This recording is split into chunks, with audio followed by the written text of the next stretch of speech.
దేశంలో రైతులకు సేవ చేసే మేధావులను తెలంగాణ అగ్రికల్చర్ యూనివర్సిటీ తీర్చిదిద్దుతుందన్నారు governor Jishnudev Varma.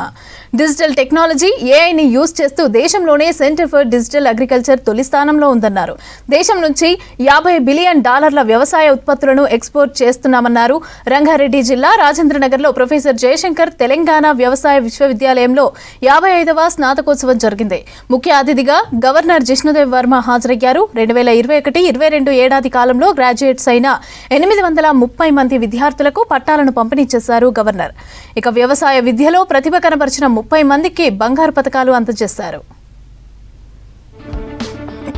I am happy to be present at Professor Jayashankar Telangana Agricultural University, a premier institution founded on the land grant model of Kanas State University. Science to serve the cause of humanity resonates deeply with the mission of Professor Jayashankar Telangana Agricultural University, a mission rooted in service to the farmer, stewardship of the land, and the commitment to food and nutrition security for all. Over the past 6 decades, PGTAU has steadily built a legacy of excellence through innovation, inclusivity, and resilience in responding to emerging challenges such as climate change, shifting dietary demands, digital transformation, and the pursuit of a sustainable livelihood. This university has constantly led from the front. It was here that the Rural Agricultural Work Experience program was conceived in 1979, a visionary initiative that is now mandated across India's agricultural universities. This program has given thousands of students meaningful exposure to real-life farming and deepened their understanding of rural livelihoods. I am happy to share that under the visionary leadership of Professor Alraj Janaya, PGTAU has become the first university in the country to establish a center for digital agriculture, aimed at developing and demonstrating digital technology by integrating artificial intelligence, robotics, and IoT. The University of ALISA project, awarded by the SBI Foundation, is going to create an important platform in the era of smart and digital architecture.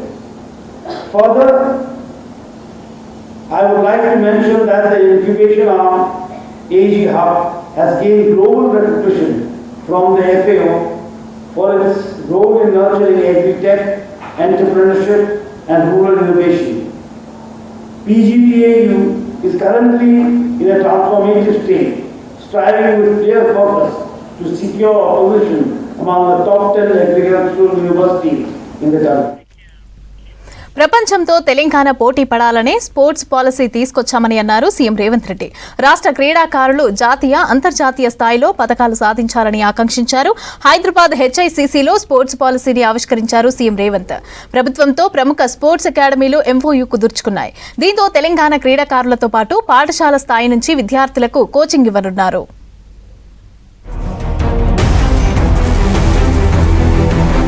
Telangana sports పాలసీని ఆవిష్కరించారు CM Revanth Reddy. Hyderabad హెచ్ఐసిసిలో first edition of Telangana sports conclave నిర్వహించింది క్రీడా శాఖ. CM Revanth Reddy సమక్షంలో ప్రభుత్వంతో sports అకాడమీలు MOU చేసుకున్నాయి. కోచ్ గగన్ నారంగ్, అభినవ్ బింద్రా ఒప్పందం కుదుర్చుకున్నారు. తెలంగాణ క్రీడాకారులకు ఒలింపిక్ స్థాయిలో కోచింగ్ ఇవ్వనున్నాయి అకాడమీలు. ఈ కార్యక్రమంలో నేతలు, క్రీడా ప్రముఖులు, క్రీడాకారులు పాల్గొన్నారు.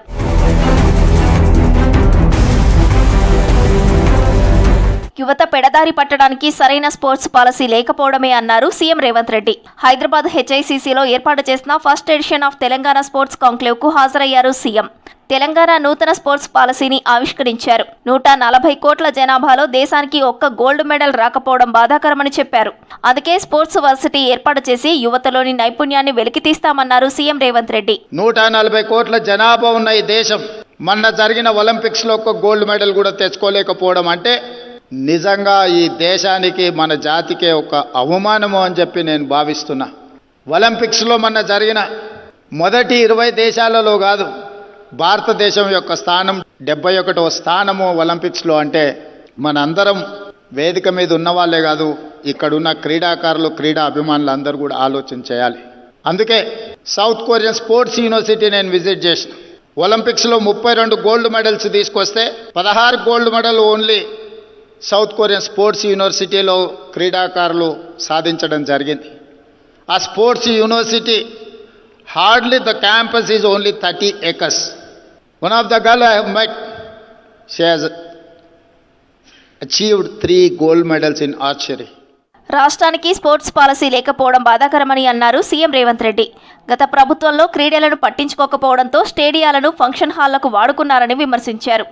నిన్న జరిగిన ఒలింపిక్స్లో భారత్ 71వ స్థానంలో ఉందని గుర్తు చేశారు. తెలంగాణ రైజింగ్లో స్పోర్ట్స్ పాలసీ ఉంటుందని, జాతీయ, అంతర్జాతీయ క్రీడల్లో రాణించిన క్రీడాకారులకు ప్రోత్సాహకాలు ఇచ్చి ఎంకరేజ్ చేస్తున్నామని చెప్పారు సీఎం రేవంత్. ఒక 10-15 సంవత్సరాలు ప్రభుత్వాలు నిర్లక్ష్యం వహించడం వల్ల ఈరోజు ఆ క్రీడా మైదానాలన్నీ కూడా పెళ్లిళ్ళు చేసుకునే ఫంక్షన్ హాల్స్గా మారిపోయినాయి, లేదా ప్రైవేట్ పార్టీలు ఇచ్చుకునే సన్బర్న్ పార్టీలు ఇచ్చే వేదికలుగా మారినాయి. ఈ విధానానికి స్వస్తి పలకాలని ఒక స్పష్టమైన క్రీడా విధానాన్ని, స్పోర్ట్స్ యూనివర్సిటీ, స్పోర్ట్స్ అకాడమీలను ప్రోత్సహించాలని మొన్న జరిగిన ఒలింపిక్స్ గేమ్స్ చూసిన తర్వాత స్పష్టంగా నేను నిర్ణయించుకున్నా. రాష్ట్రంలో పటిష్టమైన క్రీడా పాలసీ విధానాన్ని రూపొందించామన్నారు మంత్రి వాకిటి శ్రీహరి. సీఎం కప్ పెట్టి క్రీడాకారులను వెలుగులోకి తీసుకొచ్చామన్నారు. గ్రామస్థాయి క్రీడాకారులను వెలికితీసి జాతీయ, అంతర్జాతీయ స్థాయిలో గుర్తింపు తీసుకురావడానికి కృషి చేస్తున్నామన్నారు. ఈ బడ్జెట్లో స్పోర్ట్స్ కు పెద్ద ఎత్తున నిధులు కేటాయించామని చెప్పారు. हमारे भाई लोग और जो क्रीड़ा प्रेमी यहाँ पे आए हुए हैं, आप सबसे मैं रिक्वेस्ट करता हूँ, मेहरबानी होती है कि इस पॉलिसी जो लिया गया है, ये स्पोर्ट्स कॉन्क्लेव तेलंगाना, जो अपना चीफ मिनिस्टर श्री रेवंत रेड्डी जी ने जो अपना सोच के हिसाब से कई दूर दूर का हिस्सा लगा दे के ये स्पोर्ट्स कॉन्क्लेव में आपका जो भी सजेशन दिया जाता है, ये इसमें इन्वॉल्वमेंट करके आप सबका आइडियोलॉजी इम्प्लीमेंट करने के एक प्लेटफॉर्म बना दे के ఒలింపిక్స్ లో తెలంగాణను చూడాలనే క్రీడా పాలసీని రూపొందించామన్నారు sports authority chairman Sivasena Reddy. రాష్ట్రంలో క్రీడల పట్ల సీఎం రేవంత్ రెడ్డి ప్రత్యేక శ్రద్ధ చూపిస్తున్నారని తెలిపారు. హెల్దీ తెలంగాణను తయారు చేస్తున్నామన్నారు. ప్రతి ఇంట్లో నుంచి ప్రతి ఒక్క విద్యార్థికి కూడా, ప్రతి ఒక్క పిల్లోడికి కూడా చిన్న వయసు నుంచే ఇండివిజువల్ డిసిప్లిన్లో ఒకటి, గ్రూప్ డిసిప్లిన్లో ఖచ్చితంగా జాయిన్ చేసే బాధ్యత తల్లిదండ్రులు తీసుకునే విధంగా మనందరం ప్రచారం చేయాలి. తెలంగాణలో ఉండేటువంటి రేపు ఒలింపిక్స్లో కానీ, ఏషియన్ గేమ్స్ కానీ, నేషనల్ గేమ్స్ కానీ ప్రతి ఒక్కరు కూడా తెలంగాణలో నెంబర్ 1 అని చూపించాల్సిన బాధ్యత మనందరి మీద ఉంది. స్పోర్ట్స్ పాలసీ ఆచరణ యోగ్యంగా ఉందన్నారు క్రీడా శాఖ సెక్రటరీ జయేష్ రంజన్. క్రీడా నైపుణ్యాలు పెంచడం, ఇన్ఫ్రాస్ట్రక్చర్ పెంపొందించడం క్రీడా పాలసీలో భాగమన్నారు. 10 వీక్తో ఎంఓయూ చేసుకున్నట్లు వివరించారు. స్కూళ్లలో క్రీడా నైపుణ్యాలు పెంపొందించేందుకు ఒప్పందం జరిగినట్లు చెప్పారు Jayesh Ranjan. So I would like to share a few points about what are the salient features of the sports policy. All of you would be familiar that literally every state has a policy. Policies have been there for the last 40-50 years. But this is also something which people comment about, that in India great policies are written, but nothing happens thereafter. Everything remains confined in those policy books. So we have decided to prepare our sports policy in a very different manner. The policy is extremely implementable. Once the policy is launched, we'll also be sharing copies with you. క్రీడల్లో మరింతగా రాణించాలన్నారు Apollo hospitals director ఉపాసన కామినేని. ప్రభుత్వం తీసుకున్న sports policy అభినందనీయమన్నారు. క్రీడలు శారీరక, మానసిక ఉల్లాసం ఇవ్వడంతో పాటు ఫిట్ గా ఉంచుతాయన్నారు. యువత మత్తు పదార్థాల జోలికి వెళ్లకూడదని, డ్రగ్స్ తీసుకుంటే జీవితం వృధా అవుతుందన్నారు ఉపాసన. Sports makes a human being better and the human performance is much better if you take up a sport. I will try and do my best to make sure in any possible way that we get more and more young sports people from Telangana. And as CM Garu said, we must make our mark at the Olympics. And if we all come together, I'm sure we can do it. I really support the Telangana government and I'm very proud that they're taking this initiative to bring more people to play sport. క్రీడల్లో రాణించిన Telangana sports persons కు నగదు బహుమతి అందజేశారు CM Revanth Reddy.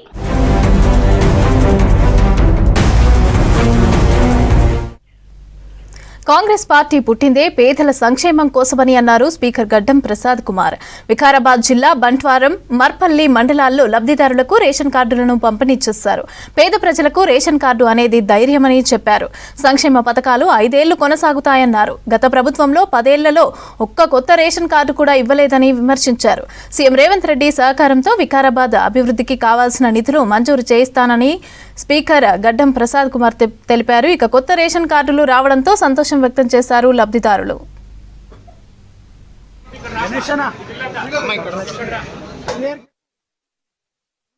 ఎవరు apply చేస్తే వాళ్ళని enquiry చేస్తాం, వాళ్ళకి కొత్త ఇల్లు ఇస్తాం. ఇల్లు రాదు అనేది ముచ్చట్లేదు. ఏ గ్రామమైనా కూడా స్వర్గీయ రాజశేఖర రెడ్డి గారు ఉన్నప్పుడు ఎట్లయితే ఇందిరమ్మ ఇల్లు శాచురేషన్ పద్ధతిలో గుడిసె లేకుండా ఊరు ఉండాలనే కాన్సెప్ట్ ఏదైతుందో ఆ విధంగా ఇప్పుడు కూడా రేవంత్ రెడ్డి, రాష్ట్ర ముఖ్యమంత్రి రేవంత్ రెడ్డి గారి నాయకత్వంలో ఇల్లు లేని కుటుంబం అనేది ఈ రాష్ట్రంలో ఉండొద్దు అనే కాన్సెప్ట్. అందుకే ప్రతి ఒక్కరికి ఇల్లు ఇచ్చే కార్యక్రమం చేస్తుంది. మరి ఇల్లు ఇస్తే కొంతమంది మాట్లాడే వక్తలు కొంత చెప్పారు, చెప్పలేరు, కానీ కొంతమంది బదలాం చేస్తుంది. ఇల్లు వస్తే బిల్లు రాదు, లేకుంటే రేషన్ కార్డు ఉట్టిగా చెప్తున్నారు ఇయ్యరు అని ఇట్లా కొన్ని చెప్తున్నారు. నేను చెప్పొద్దు కానీ చెప్తున్నా. మరి అవన్నీ నమ్మొద్దు. మీరు కాంగ్రెస్ పార్టీ పుట్టిందే పేదల కోసం. గడ్డం ప్రసాద్ గారి చేత అందుకున్నందుకు చాలా సంతోషంగా ఉంది. సన్న బియ్యం ఇస్తున్నారు. మా పిల్లల ఈ రేషన్ కార్డులు ఎక్కినందుకు చాలా ఆనందంగా ఉంది. మరి ముఖ్యమంత్రి గారికి మరీ ధన్యవాదాలు. 10 సంవత్సరాల సంది రేషన్ కార్డు రాలేవు. ఇప్పుడు రేవంత్ అన్న వచ్చిన సంది 2-4 monthsలో రేషన్ కార్డు అట్లా ఇచ్చిండ్రు. చాలా సంతోషంగా ఉంది ఇచ్చినందుకు. సన్న బియ్యం గిట్టి ఇస్తుర్రు. మాకు మా పిల్లలకి ఇచ్చినందుకు చాలా సంతోషిస్తూ ధన్యవాదాలు తెలుపుతున్నాం. మా బాబులతోటి ఆడుకోయినా కానీ రేషన్ కార్డు అడిగారు, లేకపోతే మాకు చాలా బాధ అయింది. బియ్యం లేక కూడా మాకు తిప్పంది అయింది. ఇప్పుడు మాకు రేషన్ కార్డు వచ్చినందుకు చాలా బాగుంది. సన్న బియ్యం ఇప్పుడు మాత్రం ఇప్పుడు రేషన్ కార్డు వచ్చేసరికి ఐవీఎఫ్ సెంటర్లలో తనిఖీలకు ఉన్నతాధికారులతో కమిటీని నియమించాలని హెల్త్ సెక్రటరీకి మంత్రి దామోదర రాజనరసింహ ఆదేశించారు. అక్రమ దందా చేస్తున్న ఐవీఎఫ్ సెంటర్లపైన కఠిన చర్యలు తీసుకోవాలని తెలిపారు. సృష్టి తరహా ఘటనలు పునరావృతం కాకుండా ఐవీఎఫ్ సెంటర్లలో తనిఖీలు చేపట్టాలని సూచించారు. దీంతో health and family welfare commissioner నేతృత్వంలో Aarogyasri CEO, medical education director సభ్యులుగా కమిటీని నియమిస్తూ ఉత్తర్వులు జారీ చేశారు హెల్త్ సెక్రటరీ.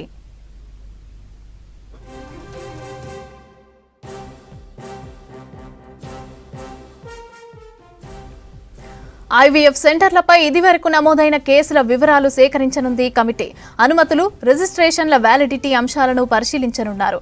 ఈ ప్రక్రియను 10 రోజుల్లో పూర్తి చేసి నివేదిక అందించాలని కమిటీని ఆదేశించింది రాష్ట్ర ప్రభుత్వం.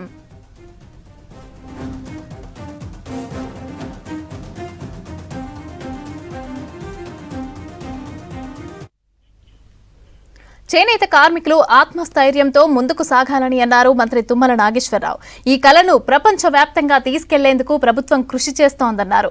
దేశ విదేశాల్లో చేనేత వస్త్రాలను ఎగుమతి చేసేందుకు తన వంతు ప్రయత్నం చేస్తానని తెలిపారు. నారాయణగూడ పద్మశాలి భవన్లో వీవర్స్ వెల్ఫేర్ ట్రస్ట్, తెలంగాణ ప్రాంత పద్మశాలి సంఘం మహిళా విభాగం ఆధ్వర్యంలో జరుగుతున్న హ్యాండ్లూమ్ ప్రదర్శనను పరిశీలించారు.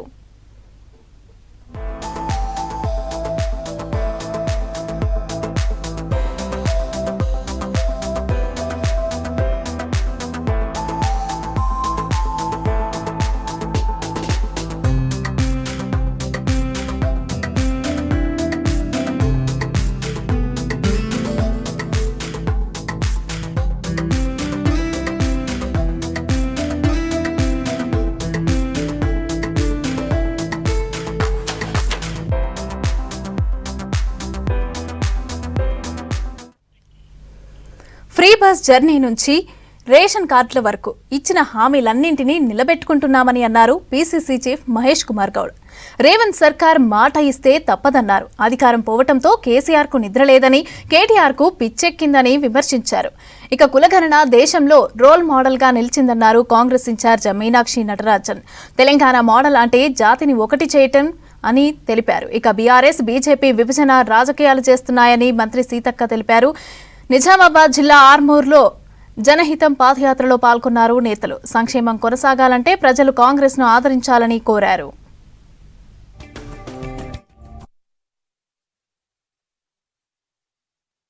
కాంగ్రెస్ పార్టీకి చిత్తశుద్ధి ఉంది. మా ముఖ్యమంత్రి రేవంత్ రెడ్డి గారికి పట్టుదల ఉంది. మా అందరినీ నడిపించే నైపుణ్యమన్న మీనాక్షి అమ్మగారు మనతో ఉన్నారు. తప్పకుండా తెలంగాణ రాష్ట్రం ముందుకు పోతుంది. వచ్చే రోజుల్లో మీకు ఇలా మీ నమ్మకంతో నేను తెలంగాణ ప్రజలకు చెప్తా ఉన్నా, అన్ని కార్యక్రమాలు ఇచ్చి సంక్షేమము అభివృద్ధి జరిపి ప్రజలతో శబాషి కొట్టించుకొని వచ్చే ఎన్నికల నాటికి ఈ రాష్ట్రంలో 100 సీట్లు గెలిచి మళ్ళీ అధికారంలోకి వస్తాము. నిజామాబాద్ ఉమ్మడి నిజామాబాద్లో 9కి 9 సీట్లు గెలుస్తాము. రేపు డీలిమిటేషన్ అయితే ఇంకా 2-3 సీట్లు పెరిగితే వాటిని కూడా గెలుచుకుంటాము. నిజామాబాద్ జిల్లా కాంగ్రెస్ కిల్లా అనే విధంగా అన్ని సీట్లు గెలుచుకొని సోనియా గాంధీ, రాహుల్ గాంధీ, ఖర్గే గారికి ఇందూరు కానుకగా ఇస్తామనే మాట కూడా ఇస్తుందని మనం చేస్తా ఉన్నాం.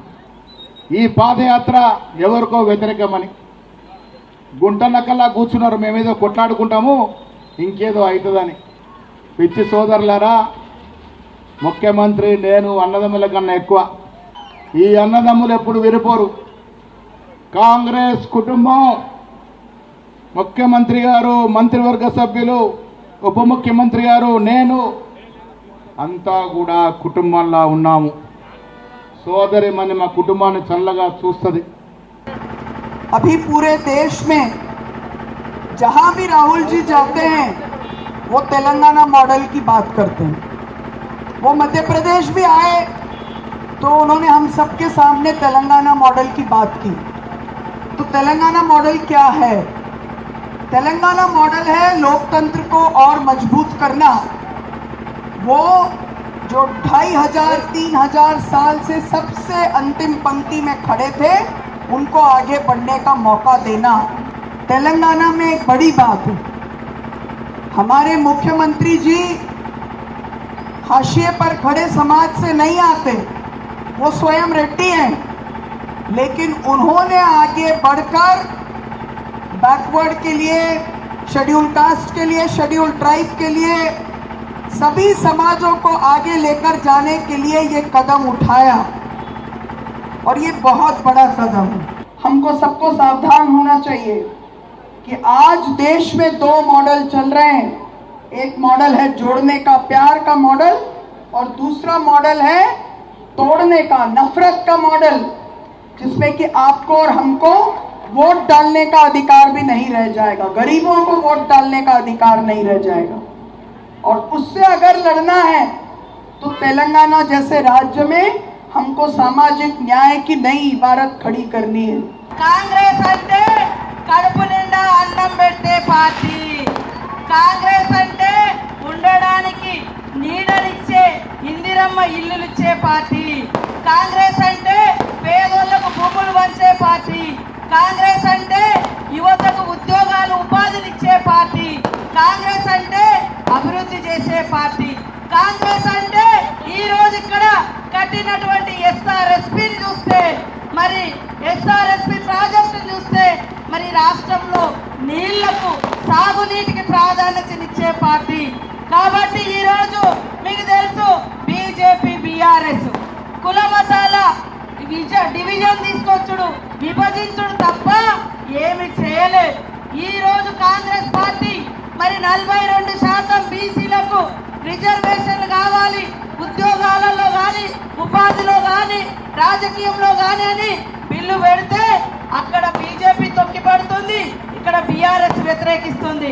కానీ ఓట్లప్పుడు వచ్చి మీ కులం ఇది, మీ మతం ఇది, మా కోటేయండి, మేము ఇచ్చేస్తాం వచ్చేస్తామని చెప్తారు. కానీ అసలు మోకా మీదకి వచ్చి వాళ్ళు ఏం చేసిండ్రు, ఇవాళ చేయడానికి మేము ముందుకు వస్తుంటే అడ్డుకుంటాం.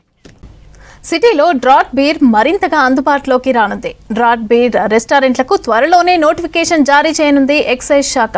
ఇప్పటికే ప్రభుత్వం అనుమతి ఇవ్వడంతో పాలసీపై కసరత్తు చేస్తున్నారు అధికారులు. త్వరలోనే పాలసీ రూపొందించి నోటిఫికేషన్ ఇవ్వనున్నారు. ఈ డ్రాట్ బీర్ కేవలం 36 గంటలు మాత్రమే నిల్వ ఉంటుందని తెలిపారు. ఇందులో ఎక్కువగా ఆల్కహాల్ ఉండదని, సాఫ్ట్ డ్రింక్ లాగానే ఉంటుందంటున్న రంగారెడ్డి జిల్లా ఎక్సైజ్ శాఖ డిప్యూటీ కమిషనర్ దశరథతో శ్రీనివాస్ ఫేస్ టు ఫేస్. రాష్ట్ర ప్రభుత్వం డ్రాట్ బీర్ అవుట్లెట్స్ను తీసుకొచ్చేందుకు కసరత్తు చేస్తుంది. ఇప్పటికే క్యాబినెట్లో కూడా ఆమోదం పొందింది. త్వరలోనే మన జిహెచ్ఎంసీలో ఈ డ్రాట్ బీర్ అవుట్లెట్స్ రాబోతున్నాయి. ఈ డ్రాట్ బీర్ అంటే ఏంటి, అవుట్లెట్స్ ఎట్లా ఉంటాయి, లైసెన్స్ ఫీజు ఎంత ఉంటుంది, ఎప్పటి నుంచి అంటే ఈ నోటిఫికేషన్ ఎప్పుడు జారీ కాబోతుంది, ఇట్లాంటి విషయాల మీద డిప్యూటీ కమిషనర్ దశరథ్ ఉన్నారు. ఒకసారి మాట్లాడదాం. డ్రాట్ బీర్ అవుట్లెట్స్ ఎప్పుడు రాబోతాయి సార్? ఇది పాలసీ మ్యాటర్ అండి. ఇది గవర్నమెంట్ డిసిషన్ తీసుకున్న వెంటనే కూడా అమల్లోకి వస్తుంది. ఇది పబ్లిక్ డిమాండ్ ఉందనేది కూడా ఉంది. కాబట్టి గతంలో కూడా మనకు ఆల్రెడీ మైక్రో బ్రెవరీస్ జిఎస్ఎంసీ లిమిట్లో ఉన్నాయి. ఇంకా కూడా రేపు పాలసీ గవర్నమెంట్ నోటిఫికేషన్ ఇచ్చింది అని అంటే మనకు డిమాండ్ ఉంది. దాని ప్రకారం కూడా ప్రాసెస్ స్టార్ట్ చేస్తున్నారు. రైట్. అసలు డ్రాట్ బీర్ అంటే ఏంటి సార్? అది ఎన్ని గంటల వరకు ఉంటుంది? డ్రాట్ బీర్ అనేది బిఫోర్ ప్యాస్చరైజేషన్ ఈజ్ కాల్డ్ ఇది డ్రాట్ బీర్. ఇది దీన్ని ఓన్లీ సేల్స్ మాత్రం పిక్చర్స్ అండ్ గ్లాసెస్ మాత్రమే వాడాలి ఇది. కాబట్టి ఇది సాఫ్ట్ డ్రింక్ కింద కూడా మనం ట్రీట్ చేసుకోవచ్చు. అంటే ఎన్ని గంటలు సార్ దాని యొక్క ఎక్స్పైరీ? ఎన్ని గంటలు? తయారైన కాంచి బిఫోర్ 36 hours మాత్రమే దీన్ని కన్జ్యూమ్ చేయాలి. అదర్వైజ్ దాని యొక్క వ్యాలిడిటీ ఉంటుంది. ఇప్పుడు ఆల్రెడీ వైన్ షాపులు ఉన్నాయి, బార్ అండ్ రెస్టారెంట్స్ ఉన్నాయి, పబ్స్ ఉన్నాయి. ఆల్రెడీ మనకి జిహెచ్ఎంసీలో ఉన్నాయా? ఇప్పుడు కొత్తగా వస్తే ఎలా ఉంటుంది? ఆల్రెడీ జిఎస్ఎంసీలో ఉన్నాయండి. 2016 నుంచే మన గవర్నమెంట్ జీవో ప్రకారం జిఎస్ఎంసీలో మైక్రో బ్రివరీస్ ఉన్నాయి. మా రంగారెడ్డి డివిజన్ జిఎస్ఎంసీ పరిధిలో సుమారుగా 12 వరకు కూడా ఉన్నాయి, నడుస్తున్నాయి. ఎట్లుండబోతుంది సార్? అంటే దాన్ని విడితే ఎంత, దానికి సంబంధించి ఎంత లెంత్లో పెట్టాలి? అంటే ఆల్రెడీ డ్రాట్ బీర్ అంటే అదే అక్కడే తయారు చేస్తారా, లేదంటే వేరే దగ్గర నుంచి ఏమన్నా మనం ట్రాన్స్పోర్ట్ చేసుకోవాల్సి ఉంటుందా? ఇప్పుడు ఎగ్జిస్టింగ్ ఆల్రెడీ ఉన్న దాని ప్రకారం అయితే మినిమం 1000 square meters ఉండాలండి. ప్లాంట్కి 300 square meters, రెస్టారెంట్ ఉన్న 100, రిమైనింగ్ అంతా కూడా 1000 లోపే ఉండాలి, పార్కింగ్ ఉండాలి. బట్ రాబోయేది ఎలా ఉంటుంది అనేది మనకు గవర్నమెంట్ నుంచి అప్రూవల్ అయితే మాత్రం తెలియదు. డ్రాట్ బీర్ తయారు చేయడానికి మిషనరీ అంటే అతను ఎవరైతే షాప్ పెట్టుకునే అతనే తెచ్చుకోవాలా, లేదంటే మన గవర్నమెంట్ ఏమైనా ప్రొవైడ్ చేస్తుందా? ఇది కంప్లీట్గా ఇండివిజువల్ కానీ కంపెనీ కానీ ఫర్మ్ కానీ వాళ్ళే తెచ్చుకోవాలి. బట్ గవర్నమెంట్ ఇచ్చిన నామ్స్ మాత్రం అతను ఎలిజిబిలిటీ ఉంటేనే ఇష్యూ చేయడం జరుగుతుంది. రైట్. ఇంకొక ప్రశ్న అండి, అంటే ఇది ఎంత అమౌంట్ ఉంటుంది? అంటే ఒక లైసెన్స్ ఫీజు కనుక ఏమైనా గైడ్లైన్స్ ఫైనల్ అయితే ఎంత లైసెన్స్ ఫీజు ఉండొచ్చు? ఇయర్లీ ఉంటుందా, లేదంటే ఒక 3 years 2 years మన ఎక్సైజ్ పాలసీ లాగా 2 years అట్లా ఉంటుందా? అది రాబోయేది అనేది మనం ఇప్పుడే చెప్పలేము. బట్ ఎగ్జిస్టింగ్ మాత్రం మనకు ఇయర్లీ 3 lakhs లైసెన్స్ ఫీజు ఉన్నది. రెన్యువల్ ఫీ 1,50,000 ఉన్నది. బేసింగ్ ఆన్ దట్ వాళ్ళు ప్రొడక్షన్ చేసిన దాని మీద కూడా excise duty and VAT payment చేయాల్సి వస్తుంది. అది ఎగ్జిస్టింగ్ ఉన్నది, కానీ కొత్తది అనేది ఇంకా మనకు వివరాలు తెలవాల్సి ఉంది. ఓకే. అంటే ఒక కసరత్తు అయితే ఎక్సైజ్ డిపార్ట్మెంట్ చేస్తుందని అనుకోవచ్చా? ఒక రిక్వైర్మెంట్ ఉన్నది, పబ్లిక్ నుంచి ఉన్నది, కాబట్టి ఎక్సర్సైజ్ అనేది నడుస్తున్నది. సార్ ఇంకొకటి, ఇప్పుడు రెగ్యులర్ బీరుకును డ్రాట్ బీరుకు అంటే ఎవరు తాగొచ్చు ఏంటి? ఇదేమన్నా ఎక్కువగా అంటే ఆల్కహాల్ ఎక్కువగా ఉంటుందా ఈ డ్రాట్ బీర్లో? ఇందులో ఆల్కహాల్ అనేది తక్కువ ఉంటుందండి. ప్రాసెస్డ్ బ్యాక్టీరియా కానీ హార్మ్ఫుల్ ఉన్నటువంటి ఏదున్నా కానీ దీన్ని కిల్ చేసినే అప్పుడు మాత్రం బిఫోర్ ప్యాస్చరైజేషన్ ఇది కాల్డ్ ఇది డ్రాట్ బీర్. అంటే ఎన్ని రావచ్చు అంటారు ఈ జిహెచ్ఎంసీ పరిధిలో? అందాదా జిహెచ్ఎంసీ పరిధిలో మరి గవర్నమెంట్ మనకు పాలసీ వచ్చేంత వరకు మనం ఏం కామెంట్ చేయలేము. ఇప్పుడు ఆల్రెడీ ఎక్సైజ్ పాలసీలో ఇన్కమ్ అంటే మన రాష్ట్రానికి ఆదాయం వస్తుంది, ఇది కూడా ఒక ఆదాయ వనరుగా మనం చూడవచ్చా? దీంట్లో ఆదాయ వనరు కన్నా పబ్లిక్ కస్టమర్ చాయిస్ అనేది ఎన్నుకొని కన్జ్యూమ్ చేస్తాడు. కాబట్టి ఆదాయం అనేది దీని మీద చాలా తక్కువ ఉంటుంది. కాబట్టి ఆదాయ వనరుగానే కాకుండా మనం ఒక సెక్ట్, ఒక soft public drink, soft drink కింద పబ్లిక్ అందుబాటులోకి ఇచ్చినట్టు ఉంటుంది. ఇప్పటికే కొంత జిహెచ్ఎంసీలో కొన్ని చోట్ల కూడా ఈ డ్రాఫ్ట్ బీర్స్ ఆల్రెడీ అమ్మకాలు చేస్తున్నారు. సో భవిష్యత్తులో ఇటు కార్పొరేషన్స్కు అట్లనే జిహెచ్ఎంసీ రాష్ట్రంలో మిగతా చోట్ల కూడా విస్తరించాలన్నటువంటి ఆలోచన ఎక్సైజ్ డిపార్ట్మెంట్ చేస్తున్నట్టుగా తెలిసింది. కెమెరామెన్ అశోక్తో Srinivas, V6 news, excise office, Nampally, Hyderabad. నగరంలో ఆవులను ఎత్తుకెళ్తున్నాయి దొంగల ముఠాలు. సికింద్రాబాద్ మోండా మార్కెట్లో ఆవులను తీసుకెళ్తున్న దొంగలను గుర్తించారు పోలీసులు. ఆవులకు మత్తు ఇంజెక్షన్ ఇచ్చి ఎవరూ గుర్తించకుండా కార్లలో ఎత్తుకెళ్తున్నారు. ఇలా గోమాతలను హింసిస్తున్న వారిపైన కఠిన చర్యలు తీసుకోవాలని కోరుతున్నారు నగర ప్రజలు. అయితే సీసీ కెమెరాలలో నిందితులను గుర్తించామని, త్వరలోనే అరెస్టు చేస్తామని అన్నారు పోలీసులు.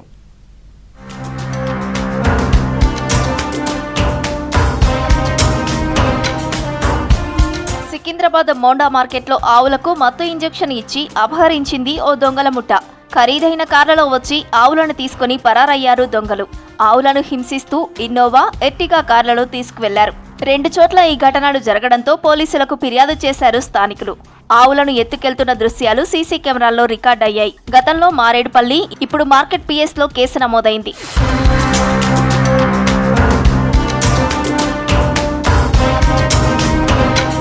సికింద్రాబాద్ మోండా మార్కెట్లో ఆవుల దొంగతనంపై స్పెషల్ టీంలతో విచారణ చేస్తున్నామన్నారు north zone DCP Rashmi Perumal. అనుమానితులను గుర్తించామని, త్వరలోనే నిందితులను అరెస్టు చేస్తామన్నారు. మార్కెట్ పోలీస్ స్టేషన్తో పాటు మారేడ్పల్లి పిఎస్లోనూ ఆవుల దొంగతనంపై కేసులు నమోదయ్యాయని చెప్పారు. గతంలో ఇలాంటి కేసుల్లో నిందితులను అరెస్టు చేశామని, ఈ కేసులోనూ పట్టుకుంటామని చెప్పారు DCP Rashmi Perumal. Basically market police station ఏరియాలో ఒక ఎఫ్ఐఆర్ రిజిస్టర్ అయింది. 30th రోజు రిజిస్టర్ అయింది. ఇనీషియల్ కంప్లైంట్ ప్రకారం వాళ్ళు కంప్లైనెంట్ హ్యావ్ టోల్డ్ దట్ వాళ్ళ ఇంటి బయట ఉన్న ఒక ఆవు is missing, 1 cow is missing అని ఇనిషియల్ కంప్లైంట్ ఇచ్చారు. దాని తర్వాత we have registered the case and multiple teams form చేస్తాం జరిగింది. So presently some suspects have been identified and very soon they will be caught.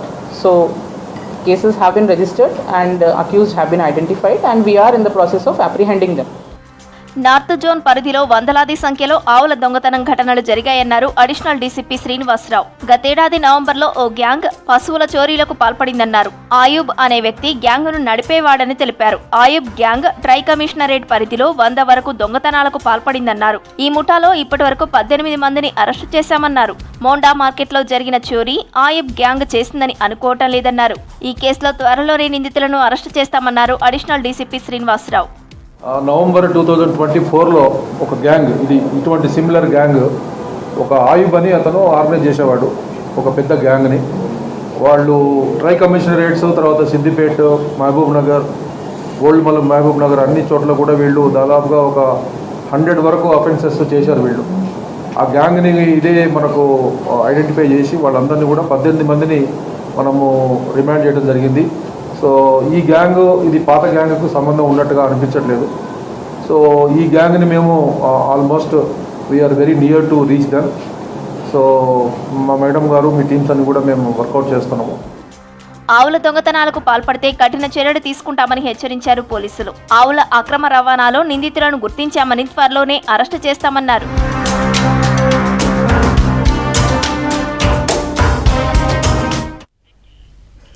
Cyber నేరాలు ట్రెండ్గా మారాయి. Physical offence కంటే cyber ఎఫెన్స్లు ఎక్కువగా జరుగుతున్నాయి. కొత్త తరహా మోసాలతో ప్రజలను మోసం చేస్తున్నారు సైబర్ నేరగాళ్లు.